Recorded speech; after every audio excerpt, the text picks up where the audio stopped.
Hi, everybody. This is PsyABC's, where we talk about everything in psychology from A to Z.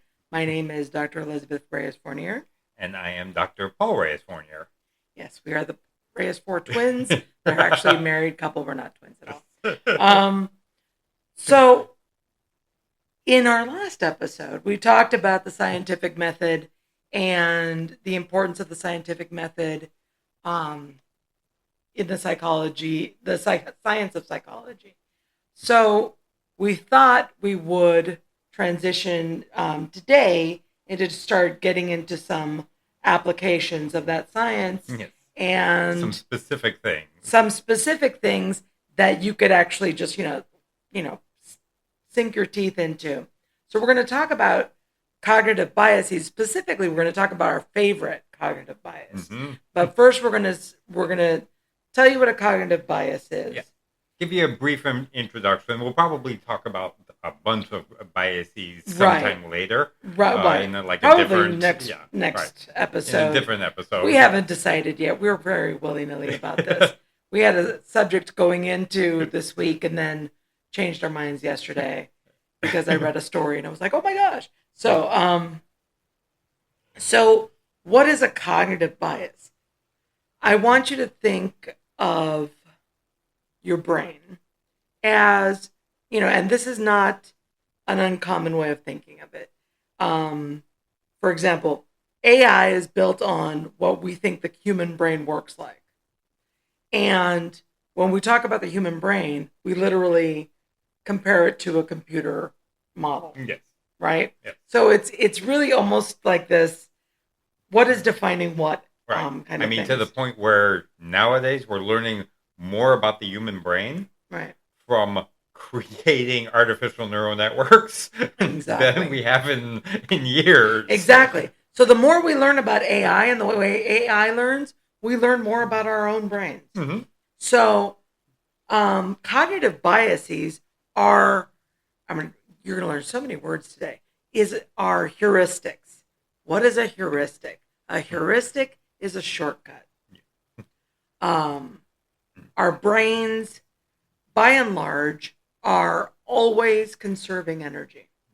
If you think about a faucet, for example, and without the little filter on the faucet, the water just spurts out and it has no direction, and it doesn't run straight down. You'll see it, flush to the sides and things like that. The brain, without heuristics, without filters, would be taking in information much like that faucet is just pouring into it. So we take in something in the area of like billions, maybe even trillions of data points in. And that's the thing. It's like we don't realize how much information we're taking in. We're taking in so much information that this is one of the explanations for things like autism, that they do lack the filters. People who are neurodiverse lack filters, therefore they're not able to process some of the stuff out. Exactly.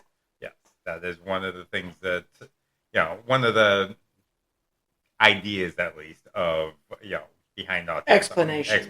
Yeah, that's a good way of putting it. Right. So let's say that you have these heuristics, these shortcuts. Right. These shortcuts are learned things from the beginning of life. Right. And they help you process things faster, easier.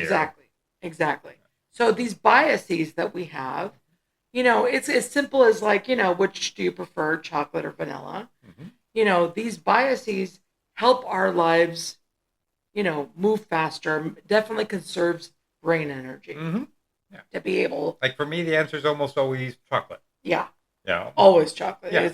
It's not even a question of, what's the question? Right. No, it's always just chocolate. Yeah. But the thing is that, I like other things. I'm not a finicky eater. No. But, my heuristics go towards chocolate. Right. Because I already know I like chocolate. Right.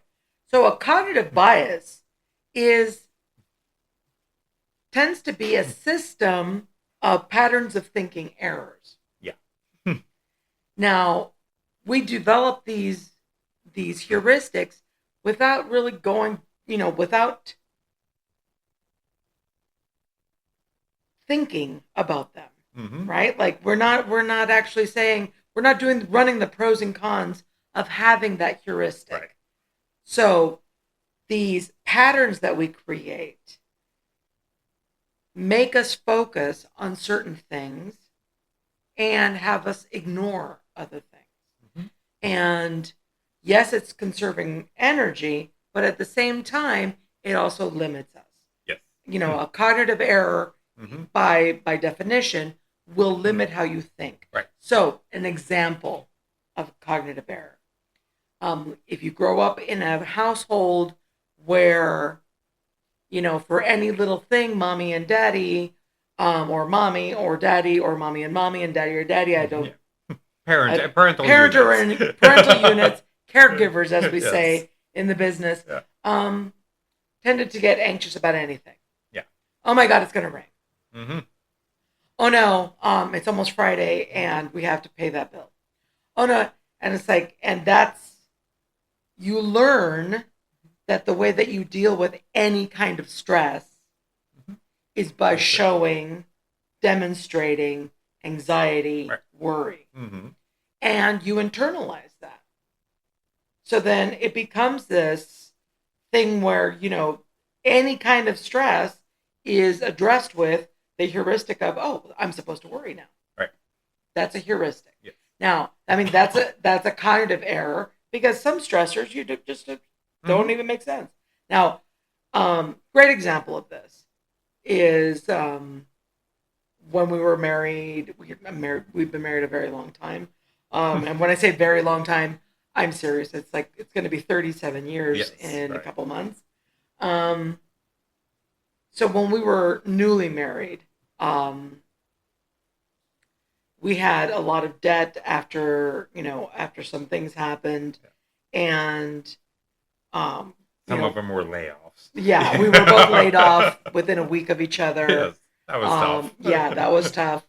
And then California went into a recession, so there was just a lot of stuff going on, and the stress was high. And by this point, I was already a counselor. I was working as a counselor.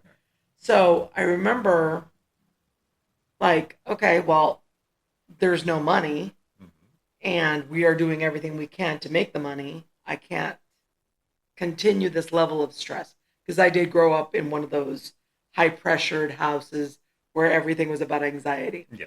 So I remember my dad saying to me, well, aren't you worried about money? And I'm like, no. And he was like, well, if you're not worried, what are you doing? And we're talking 35 years ago, I heard this sentence. And I remember making that connection of, wow, that is the stupidest thing I've ever heard. And it taught me that I was functioning under a cognitive error. Right. That pattern of behavior was not helping me at all. So let's break down the story a little bit. Okay. So, your dad says that thing. Okay. If you're not worried, then what are you doing? Okay. Now that is actually a processing heuristic. Okay. Right. It is a way in his mind to manage moving forward. Right. Okay. Because in this context, it is, if you're worrying, then at least you are internally doing something. Right. Okay. Then you took that and went, okay, that's there. And then realized through a certain level of insight. Right. Okay. We're going to talk about metacognition later on also. So bringing that in there. Okay. Right. So there's a certain metacognition where you started looking at you and the way you think and went, that's dumb. Okay. Because I'm not actually moving forward. Right. And all of the rational parts to it. Right. It's stopping me from moving forward. It's concerning me and I'm not able to do things. Yeah. So ruminations are not moving you forward. Ruminations are when you just keep thinking about the same thing over and over again.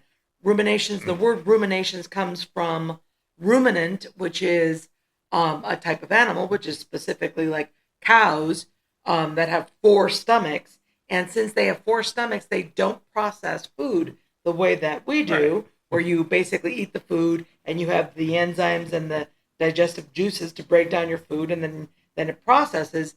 What they keep doing is they put it in one stomach and they keep bringing it up, chewing on it, and then swallowing it. So in other words, it's chewing on your cud. Yes. It's like, I'm going to keep bringing up this thought that I could do nothing about, and then pushing it down because I can't do anything about it. So that's why we're calling these cognitive biases. We also will say that they're cognitive errors. Right. Okay? Because they are the heuristic that originally started it is no longer valid. Well, it has never been valid, usually. It may have, it may not have. If you go into a very, but it's a learned thing. We can't give it a valence, or we can't give it a plus or a minus. Mm-hmm. It's a learned thing. Some of them may work. Mm-hmm. Some of them may not work. Now, some of the cognitive biases, just so we know, all of us have those. Oh, yes. Every single human being walking the face of the earth. This is not a Western concept. This is everything. Every human being has this. This is a universal concept. Right. Yeah, I tend to like to look at this from evolutionary psychology point of view. These are things that, our cave parents had. And that's when I'm saying that, yes, there might have been. It might have made sense for them to worry about where the food was coming from. Right. Because they needed to get out of the cave and go hunt the food before they starved to death. So now, do you want to know what the name of that Go for it. That's called availability heuristics. Okay. Now, availability heuristics is one of those overestimating the likelihood of events. So the idea of like, okay, I'm used to, I worry, and then it gets resolved. Mm-hmm. I spend 2 months worrying about it, and then it gets resolved. Mm-hmm. And in a couple of weeks, our kid's getting married. Mm-hmm. And we've been worrying about this since they got engaged. Worry, and then it gets resolved. And then it's like, see, we worried, and then we are reinforced in that worry because it got resolved. Yes. Yeah. So, whereas in reality, in case our kid is listening to this, there's nothing for us to worry about. Yeah, exactly. Exactly. And that's actually a reminder we give to each other. It's like, no, everything's handled. Yeah, right. We're good. Yes. And every time another thing is handled, we're like, see, everything's handled. Uh-huh. But for people like, for my, growing up with my parents and stuff, that availability heuristic, that this is the only task available to me to deal with this concern of not having money to pay these bills or whatnot. I realized that I had other options. And that's how I was able to get rid of that heuristic of always worrying, right? And even though I got rid of it, I still have it. I mean, we had this conversation last night where I was saying, please don't say anything about money because it just drives me nuts. And it's true because it's so deeply ingrained in me. Right. And just for a bit of backstory, I wasn't even worrying about money. That wasn't even part of the conversation. But that's part of my biases because you mentioned money at all. And I went, right. The heuristic, the heuristic is the bias is that there's not enough. Right.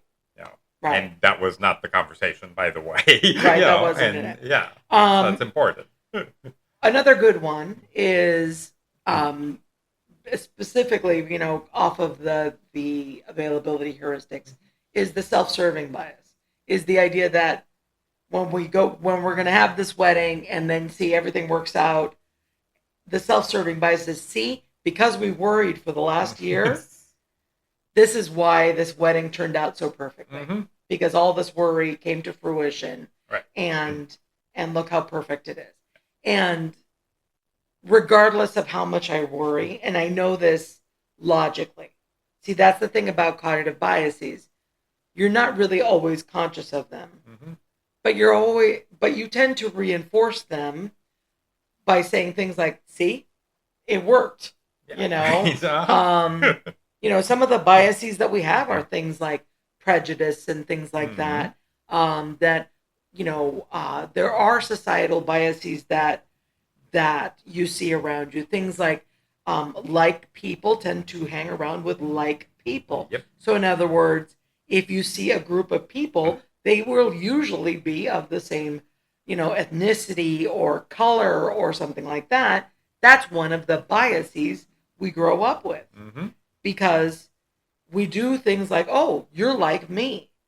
I'm Latina, and when I meet somebody like me, I'm like, ooh, I instantly like them more than other people, because I get excited. Yes. Like, oh my gosh, you're like me, Yeah. and we have so much in common already.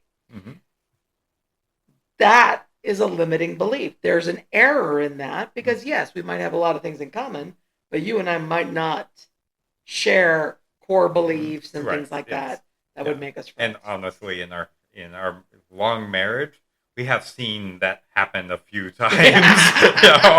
It's like, oh, I should like you, but wow, I don't.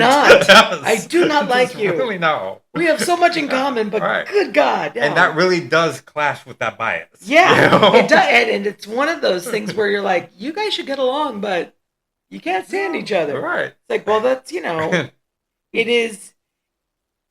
it's the biases we have push us forward. It's these beliefs, think of it as your programming that's in the background. That's your RAM just running in the background, and you don't even know it's there.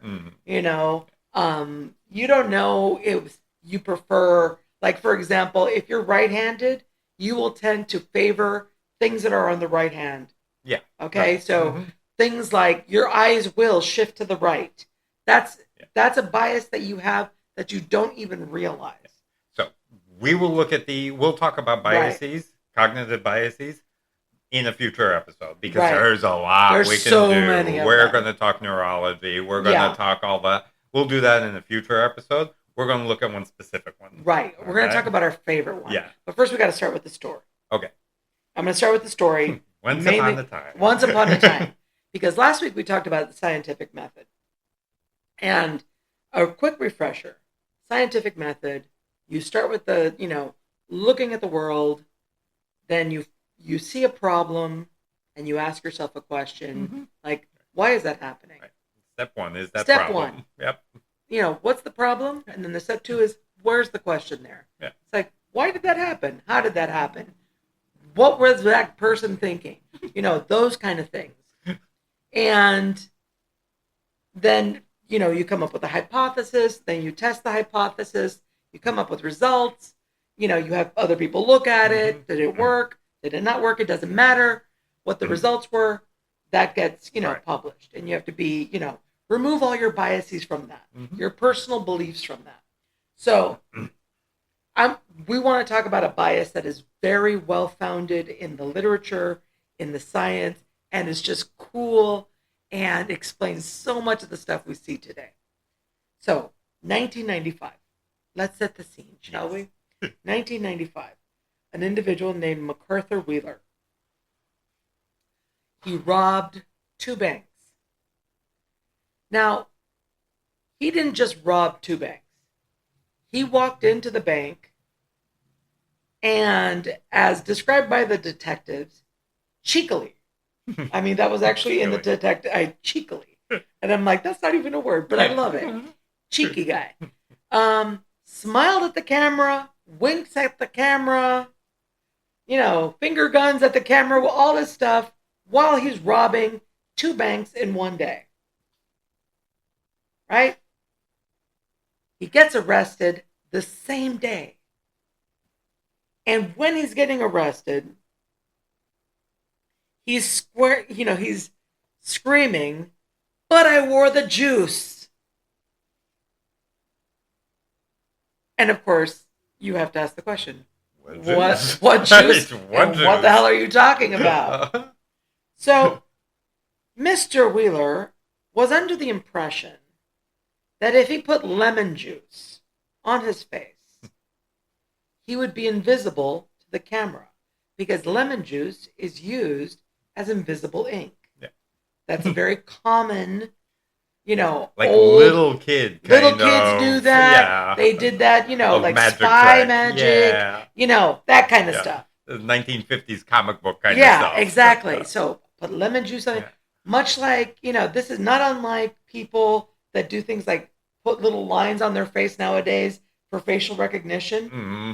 They're doing that now. Yes. They're still doing that. They put like a piece of black tape on their face. Thinking that it's going to mess facial recognition. It's not, guys. No. Don't do that. Again, that's old thinking. Yes. Okay. So Mr. Wheeler was very famous for taking something that made sense, that worked. Yeah. And believing that his understanding of that knowledge, making those connections to, then it would make me invisible to the camera. So he was famous for being stupid. Yes. And not realizing how stupid he was being. So this caught the attention of David Dunning and Justin Kruger. So now I've already said the names, Dunning-Kruger. Dunning-Kruger decided, after they fell off, got themselves off the floor from laughing so hard that this guy did that, they decided, we need to study this. Yeah. How can somebody literally survive being that stupid? Because that's really, that's one of the impetuses. Yeah. The idea that you can be an adult and have such weird understandings of the universe and still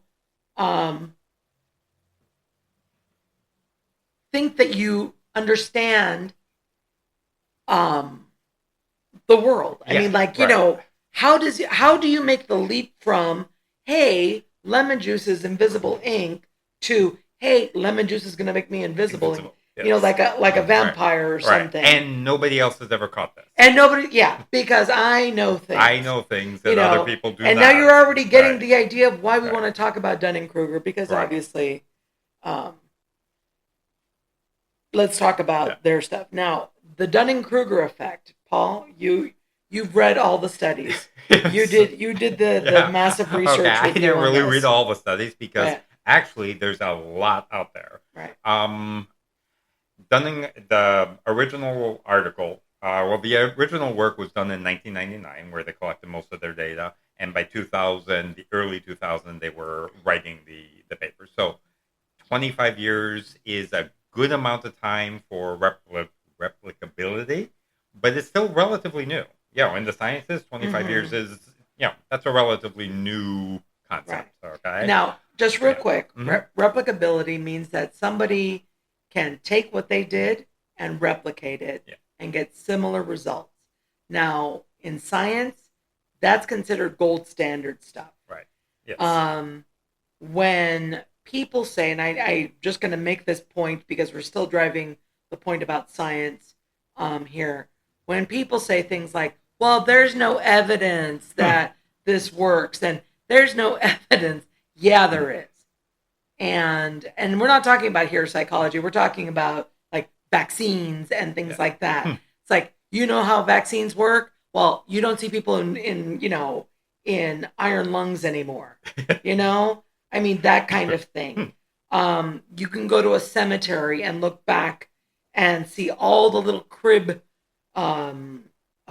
headstones from the early 1900s. And all those babies died from things that we prevent now because of vaccines. And just because you've never seen somebody with measles. Yeah, right. Doesn't mean that they don't exist. Doesn't mean the virus does not exist. Right. Or polio or any of those things. So replicability is the idea that somebody else, some other scientist took the original science and did it again and went, yep, that worked. And honestly, we will spin back to that Right. Because we will discuss some of the critiques. Right. Okay. Towards the end, because that's what we need to. There's always critiques because science is always, that's what we do. We doubt. Yep. Yeah. Right. We doubt, so we're just going to keep studying it. So the original write-up actually had 4 studies. And what they did is they looked at different domains. So one of the domains was humor. One of the studies, they started out by giving people questionnaires of jokes. And they actually had the jokes vetted and scored by professional comedians. They got internal reliability on their panel of comedians. And then they had just, I think they were Cornell students, were the major participants in the studies. And they had them, rank the jokes, whether they're funny or not. Okay, on a scale, I think, of 1 to 10. Then they also had the students, the participants, score whether they think they did a good job. Okay, so they did this with humor, they did this with logical reasoning, and they did this with grammar. Okay, all 3 of them basically showed the same thing. The people at the lower ends overestimated their abilities. The people at the higher ends underestimated their abilities. So, in plain English, the people that scored the lowest in terms of, like, getting things wrong. Yes. The people who got things wrong thought they got things right. Mm-hmm. Whereas the people who got things right thought they got things wrong. Correct. Okay. And then in one of the studies, what they did is they separated out. They took the lowest and the highest. Okay, so the lowest quartile is that's statistics speak for basically the bottom quarter and the top quarter. Okay, of people, and they gave them a grammar test. And then what they did is they split the participants in half and gave half of the people it wasn't grammar test. It was a logical reasoning test. Then they split the people in half and gave half of them training on how to take a logical reasoning test. And then they had them go back. Okay. Here, what they were trying to do is to see whether, if the people became more competent in what they were doing, whether they would become more accurate in their self-assessment. Okay? And what they found is that, yes, as they became more competent, they became more accurate in their self-assessment. Mm-hmm. Still following if they were in the lower quartiles, they were still not as accurate, but they became more accurate in their self-assessment. Right. In my opinion, as a professional researcher, in summary, the concept of Dunning-Kruger, okay, the Dunning-Kruger effect, as they say, is where people with limited knowledge or skill greatly overestimate their competency. Right? And in contrast, the other part of it is that people with good amount of knowledge and greater knowledge tend to underestimate their competence. Yes. So, in an explanation, and using the vernacular of all humanity, the dumber you are, the smarter you think you are. Mm-hmm. The smarter you are, the dumber you think you are. Yes. When we were having this conversation, just a quick note, because I had told him about this from reading an article like in the early 2000s, and we were like, oh, wow, this is going to be really interesting as they keep studying this. But it reminded me of the Plato quote, that I know that I don't know. Mm-hmm. That, and that's one of the things that smarter people do, is that they doubt themselves. And that's one of the hallmarks of critical thinking. That people who are smarter or more competent. Let's get away from the intelligence. Competent. People who are more competent with critical thinking tend to doubt themselves more. They doubt themselves and they doubt what they know. So an example of this is like when I'm lecturing, or even when Paul's lecturing, and we make connections, with like between theories, and we're like, well, where did I learn that? But we doubt what we actually said. So then when there's a break, the minute that there's a break, or even while we're still lecturing, we'll Google things to make sure that we just didn't make that up, because that's that self-doubt. Mm-hmm. I just looked something up while you were talking because I saw him pick up his phone, and I'm going, I know he's not expecting anything. No, I'm not looking at text here. I had to look something up real quickly because I was doubting myself. Yeah, and that's what we do. I mean, like, understand, we talk about this stuff all the time, and yet we do research to talk about this. Yes. Because we doubt, and you see that we're self-correcting, using the right terminology, because that's part of the science. Right. So things that Dunning-Kruger did not study, so that we are clear. Theirs was not IQ. Okay, right. So they did not do IQ. Theirs was not degrees, like academic degrees, but they do relate to those. Right. So, for example, logical reasoning is one of the success criteria in academia.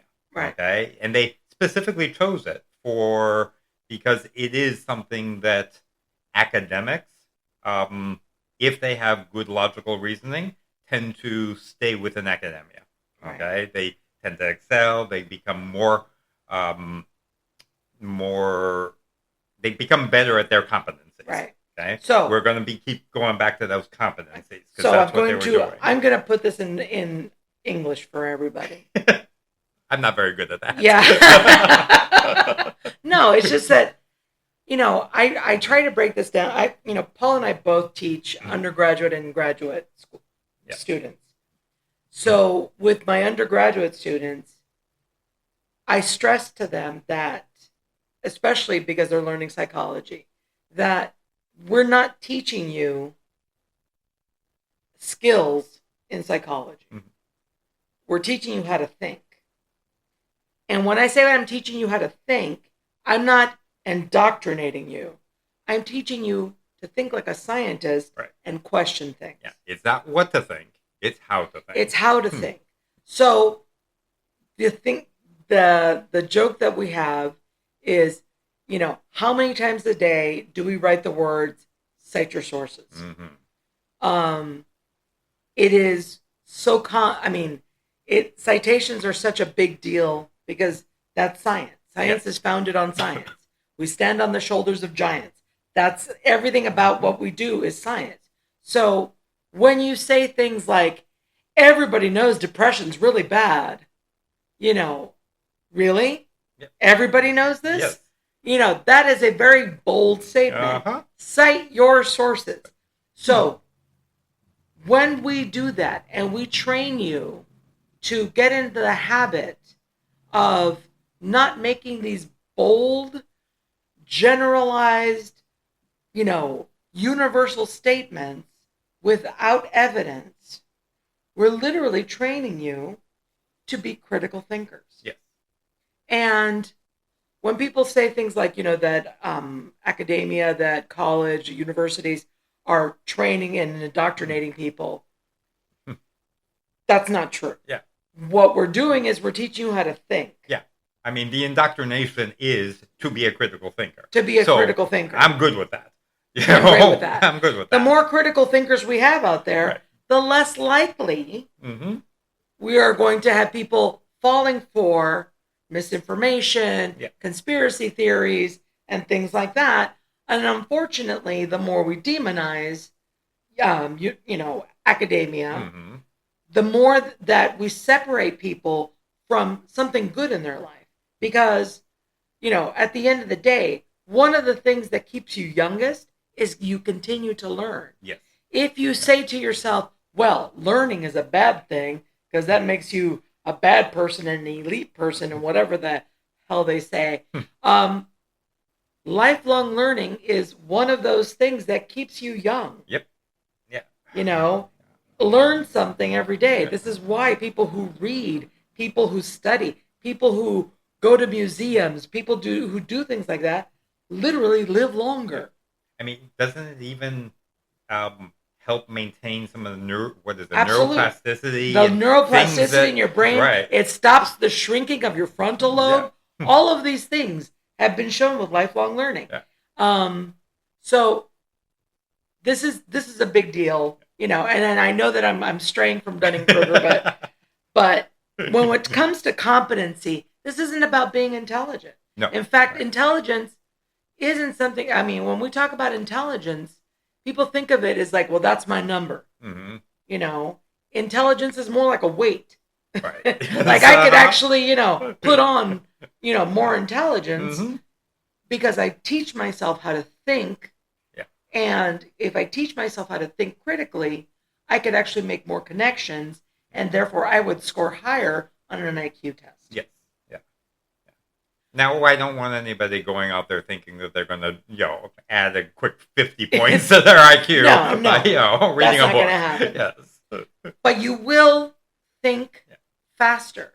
Yeah. You know, we'll do a whole podcast on intelligence because it's very convoluted. Mm-hmm. It's a big construct. Yeah.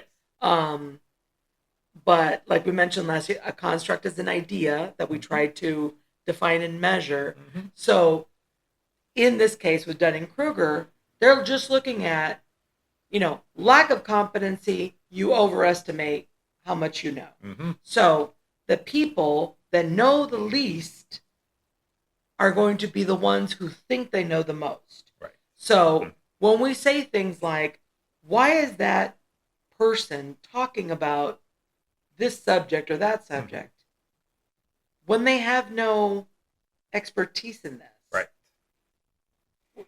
That's the thing that, I mean, you know. You'll see it in dynamics where you see somebody like Neil deGrasse Tyson talking to somebody who's not a scholar, okay, and having a debate or discussion where the person who's not a scholar will speak in definitive terms. Right. You know, oftentimes at least. They do the definitive terms. It's this is the way it is. Right. Whereas somebody like Neil deGrasse Tyson or other, you know, scholars, academics, will talk in probabilities. Yeah. Okay. Or say the theory, the consensus right now among scientists is this. When we talk about climate change, we talk about the consensus of scientists is this. And when we say consensus, we're talking about 95% of climate scientists think this. Yep. Yes. This is not a consensus of like, you know, 4 out of 5 dentists, but no, actually it is. It's, you know, 4 out of 5 climate scientists think this. So that's how scientists think, because we remember we're always open to the possibility that new information is going to come out. Right. And why are we open to that? Because new technology is always being created. Like, you know, I tell my students all the time, when I was in school learning psychology back in the 80s, the definition of psychology was the study of human behavior. Now, note the word psychology itself, the Greek origin, means the study of the psyche, the study of the mind, right? But we couldn't study the mind because we couldn't measure the mind. However, because of functional MRIs that started in the mid-90s and the boom of neuropsychology and neuroscience, now we can say that the definition of psychology is the study of behavior and the mind, which is so cool because this happened as I was teaching. Like, you know, I'm teaching and I'm like, oh my God, they changed the definition of the field that I study. Yeah. And it was always cool when the textbooks that you're teaching from are a little out of date. Yeah. Just because, you know, you get to do hey, this isn't right anymore. This isn't right anymore. So So, yeah. So when you're listening to, okay, recently, and I have to say this because I'll blow up if I don't. Recently, RFK Jr. said, we have to stop listening to the experts. Yeah, that makes my head hurt. And it just makes my head hurt. Because that is the very definition of Dunning-Kruger. Yes, it really is. Yeah. He is the definition of Dunning-Kruger. Yeah. That here's a guy who's a lawyer. Yeah. He's an attorney. Yeah. I'm not disparaging his ability to do law. No. I am not jumping into your pool. But being relatively specific, he's an environmental attorney. Yeah. That was his where he did most of his career building work. And for him to say things like, oh, I think that autism is caused by an environmental toxin, you're almost within the scope of your practice, sir, because you're talking about environmental toxins. Yeah, you at least use the word environmental. Exactly. But to say things like, don't listen to the experts, then who are we going to listen to when it's about medical things? Right. Who are the people we're supposed to listen to? Are we supposed to listen to some woman who decided to start a blog because she was worried about chemical dyes in her food and then all of a sudden got, a lot of sponsorships and all dyes are bad? It's like, no, it's just a dye and the dye comes from beets. So you're fine. Right. Or show me the science that backs that. Yes. And then that's where the conspiracy is. That where they start the conspiracy was like, well, you show me. It's always the other way around. It's like, this is, I know that, in RFK's case, well, there was no kids with autism when I was growing up. Yes, there were. Right. Yes, there were. Yeah. It's like his grandmother was a grandmother or great aunt was intellectually disabled. So to say things like there were no other kids with developmental disabilities doesn't even make sense. No. Yes. Okay. And I'm not saying autism is intellectual disabilities. Do not even conflate the two things. No. I'm just saying that it's like when you were kids, you never saw things like that. Yes, he saw things like that. Again, we just this goes back to that error of thinking, that bias. Availability heuristic. Right. He thought all kids were like him. Yeah. But by the same token, he tells a story about how when he was in school, he couldn't think. Then he started using heroin, and all of a sudden he could think. Yeah. The guy has ADHD, not diagnosed. Yeah. Right? Well, why wasn't it diagnosed? Because we didn't know. Yeah, right. You can't blame science for not knowing. Yeah.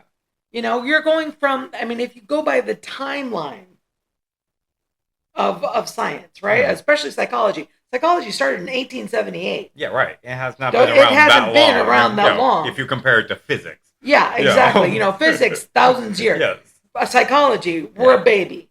And so you want us to know every mental disorder. This is why we're constantly revising the mental disorders, because we keep learning things. And we keep learning new treatments. And we keep learning that why is it happening like this? And how is it happening like this? So this idea of not trusting the experts is the perfect example of Dunning-Kruger. Yes. Like I know that my cousin, started like this, but then they started eating apples every day and then they felt better and they stopped doing it. Or I put my son in stem cell therapy and now I'm not kicking stem cell therapy. No. What I am doing is show me the longitudinal evidence that is actually working. Right. And not just some sort of Hawthorne effect, another thing that we'll talk about. Not some sort of, effect that is just because I am paying attention to you. Exactly. Yes. Yeah. It is, it's mind-boggling, especially, somebody who studied psychotherapy in his practice for so long, and I know that you come up with this all the time, because with business people who think they understand leadership just because they run a business. And you're like, you ran your business and you were your employee, maybe somebody else. Leadership is a lot more than that. Right. What's the science behind it? What's the science behind it? Where it always goes back to it. Yeah. But I teach counseling, and I get a lot of these, well, I just feel that, this would be right for the client. Yeah. Well, I feel that you need to go back to the science. Yeah, exactly. And when you see and when you create that competency in a student, that all of a sudden you see them shift their mindset to, oh, wait, I understand what they mean now. That some of these are better than others. Yes, I will have my biases, my preferences as to therapies I like more. But I have to go, my competency says I'm going to use what works the best. Right. Yes. Yeah. Unless of course, I'm going to say bad things. I'm going to stop now. Back to Dunning-Kruger, the science of it. Okay. There are basically two ways that you validate people's work. You either do the same thing using the exact same protocols, but different people. Right. Okay. Of which people have done. Like I said, this has been around 25 years, and it's kind of hit the news media, so to speak, pretty big. So people decided to work it. Okay. So there have been studies where they used the same protocols and did it, but with more people. So like one of them that I read had 4,000 participants. I realized that's a lot. Yeah, Dunning-Kruger's original one only had ranging between 60 and I think 165 participants. So the sample size was not terribly robust. Okay. Right. It was big enough. It was big enough for statistics, enough. Right. But not big enough. Yeah, but it's not what we consider a huge or robust one. 4,000 participants is big. Okay, yeah. That's very big. And they got the same results, and that was a big deal. Then the other way is you do similar things that will test the construct, but maybe a little bit differently. Right. So there were people who did different competencies. So, for example, they did creativity as a competency, and again got approximately the same results. So that's, and again, if you that really feeds into the stereotype of like artists, because artists never think they're good enough. Exactly. And that idea of, actually reminds me of like, remember when we would watch So You Think You Can Dance? And you would see these people dancing going, oh my God. Right. Who told you could dance? Yes. And it's like, did your mom tell you could dance? Yes. That kind of thing. And they think they're great dancers. Yes. Right. And it's this idea of like, oh, I'm really good at that. Yeah.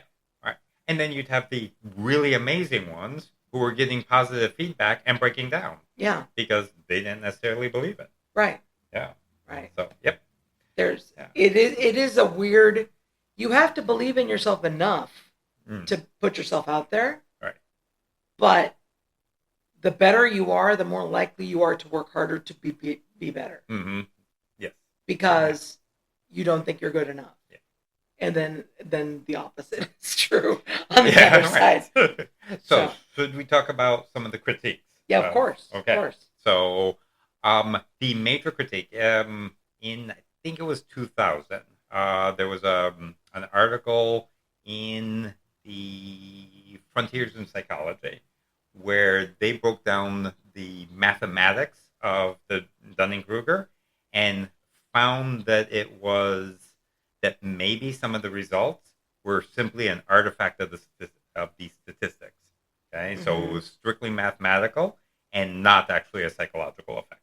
Right. So this was kind of a big deal because that's a throw everything out kind of mistake. Exactly. Even though it can't even call it a mistake, okay, because it's not like Dunning-Kruger were using weird statistics. Okay, this was almost like a statistical loophole that somebody went, oh, this is a mistake that's not common, but it might be there. Even in that article, the conclusion of the article, one of the things that they wrote was the reason why we still are looking at this as potentially valid is because we see it every day. Okay, they actually wrote that in the article because they didn't want to discount it. Right. Okay? Of course, after that came out, then what people started doing is doing the same studies, but using different statistics. Right. Okay, so I'm not going to get into the statistics. It is highly unless you mathematical. really want to go for like overtime and learn about math. Yes, because the original article, very mathematical. There's equations in it, the whole bit. Even with my level's moderately good with math. That's not true. He has a very good high level of math understanding. Yeah. I am low to medium. He is medium to high. Yeah. So, okay. But your math is better. Right. I would have had to take a long time to fully get through all of the math of this. Right. That being said, people have done it with other regression models. So instead of the linear regression, which is what they used, and the worry was that there was a regression towards the mean, that basically because of the types of numbers that are being collected, that everything naturally kind of pushes towards the center, and that was skewing the results. So people did it with the polynomial ones where the regression from the means. They did it with then non-parametric things like that. Okay. So now we got all mathy on you. Mathy, right. Okay. The idea is that they use different mathematical techniques to look at the same stuff. So did they have like a what is it called? A biparametric type of, like, where basically they had this. I'm using my fingers right, to do a show little wavy them something. action. What's that called when you have this it's multimodal. A multimodal. They did it in the original study. It was linear regression, and they chunked things by quaternions. Right, but then they would have had a multimodal. Multimodal. Sample, and that would have messed up. Now I understand why they have problems. So that's that was they should have used non-parametric, and they used parametric. So, see, math. Okay. That being said, people have repeated their work but used different math. Right. For the most part, there's some that went, this didn't work for us at all. But for the most part, most of them came back with the same results, just lesser populations. So instead of it being the lower quartile, which would be the lower 25%, using the other types of math, it came out being things like the lower 10%, or even the lower 3%. Okay. Right. Now, I want to put that now into context for our world. Okay, our world is very social media driven. Okay, there's a lot. These opinions, these biases that we're talking about, this Dunning-Kruger effect that we're talking about, we see online more than anywhere else. Yeah. Okay, that is the way it's communicated. So if you assume that Facebook has 3 billion people approximately, and if we go with the lowest numbers that I read as far as Dunning-Kruger, which was 3% of the population, then you are still talking about 90 million people on Facebook sharing their lack of insight into their competencies. Okay, that is me being very nice at saying stupid stuff with a lot of authority. Okay, because that is what we're talking about. Right. If you start looking at some of the science of social media, that kind of stuff becomes a core to a node, and these nodes propagate. Okay, so in other words, somebody says something stupid, and other people who maybe are not affected by Dunning-Kruger, that's not the bias. Other biases overlap into that, though. Like confirmation bias, etc. Like, I agree with that. Yeah, right. That's what works with my heuristics. Blue people are stupid. Mm-hmm. If I say, the facts are, everybody knows all blue people are stupid, and I put it out there. And I agree with it. That works with my heuristics. Yeah. Then now I'm going to propagate the same idea. Right. So that core of 90 million people on Facebook. Now, I'm not saying you're, and that's not to say that you are friends with 90 million people. No. That's to say that one person with 100 friends is the node, and that 100 friends are the petals to that node that connect to other people, it's like and the it just old, keeps. It's the old shampoo commercial. Yeah, and they tell two friends, and they and tell so two on friends, and so on. That's it. And that's what it takes to propagate these things. It's kind of like, come on. We saw the tragedy that happened. The guy gets killed immediately. The rumor mill is this dude is left leaning. He's right leaning. He's trans. He's black. He's an immigrant. He's this. He's that. And it's like just constant. Yeah. And critical thinking says, where'd you get that information? Right. Yes. Critical thinking says, hold on. Where's the date on that? Mm-hmm. Yeah. Where did you get that? Yeah. So the real quickly going back to the critiques on the critiques of Dunning-Kruger, because that's a interesting, important thing, because this is where we're at right now with Dunning-Kruger. Right. We're at the sciencey people and the math people kind of duking it out in journal articles. Okay, saying so some of the critiques are that no, their math was good. Okay, that the assumptions were met and the math was good. One of the critiques, or one of the things, is that what this actually is a Bayesian, where the perceptions are informing the math. Okay. Now that's I ain't getting into your Bayesian. That might be a different topic at some point. I don't think you want to hear that topic. That's right. That's another one. This is going to be a conversation we have. Yes. But I didn't know that one. That was interesting. Right. Okay. So that's actually informing the mathematical structure. And again, then it goes back to if it's Bayesian, then actually Dunning-Kruger was underestimating their stuff. Which is so typical. Okay. Right. So they basically proved it by showing by not being stressful enough with their inferences. Exactly. Yes. Because of course we don't do that because we're scientists and we're trained not to do that. For any of you who just read the Dunning-Kruger was disproved kind of thing, that is not true. That's not true. If you really look at the stuff, there's valid, logical, well thought out criticisms that are being tested. Okay? Which is what every theory goes through. What it's supposed to do. Yep. Yeah. Every theory, we're constantly evaluating every theory. Right. So in essence, people who don't know, people do not have the competence, tend to be the loudest to say that they do. People who do know tend to underestimate and or try to qualify whatever they say. So when you hear people like Neil deGrasse Tyson, he'll say things like consensus. The science right now is this. Yes. What we hear, though, is, oh, you're not sure. Yeah, exactly. Right? Whereas you have others, and it's like, this is truth. Yeah. This is fact. Yeah, 100%. This is 100% fact. 125% right. Like my dad would say, it's like 99.9%. That was my father's favorite thing to say. Yes. Or probably still is. Yeah. So anyway. Or 300% right. Yeah, exactly. Like, I agree with this 1,000%. It's like, okay, all 10 of you do. Yes.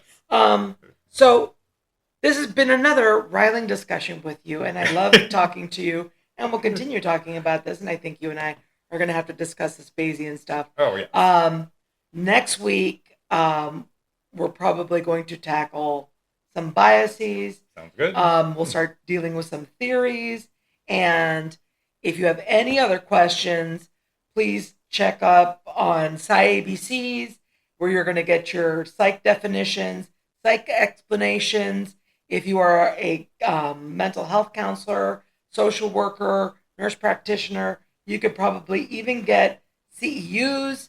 We have those coming out very soon.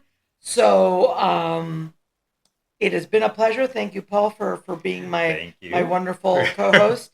And thank you, Ricky, for being our producer. So that's us. Good day, and have a wonderful day, and go out there and make good choices. Bye.